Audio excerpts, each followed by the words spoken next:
This video will help Caden understand what he needs to do with his career exploration discussion assignment. First step, content. We see the content listed on the side here. We'll go to Module 2. We'll go to Career Exploration. We will go, and you'll notice all the information in regards to this assignment, all these content pages. I'm going to go to the first content assignment page, information that should be read.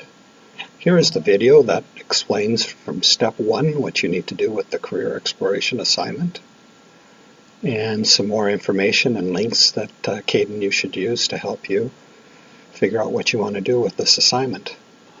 Going to the next content page, part 2, more information for you, and in the blue text or the blue shaded area you'll find the steps or information that you need to provide with the careers.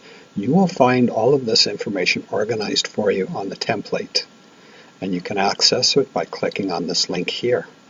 It will be a PowerPoint, and each slide will have one of these criteria on them. Once you've done that, the template, the marking rubric, is here. You click on this and it will show you how I will mark this assignment. Once completed, you're going to take and put this in the discussion assignment, career exploration. And so let me share with you how that's going to happen. You go to discussions.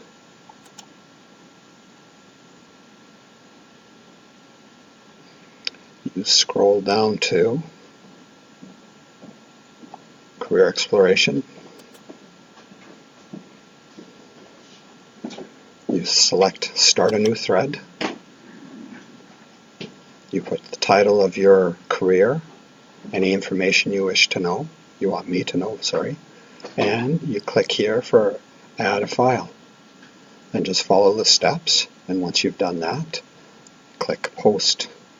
And that's how you will do the career exploration assignment and how you upload it to the career exploration discussion thread. If you have any questions, please feel free to use your private discussions, and I will do my best to answer them. Thank you very much. Have a great day.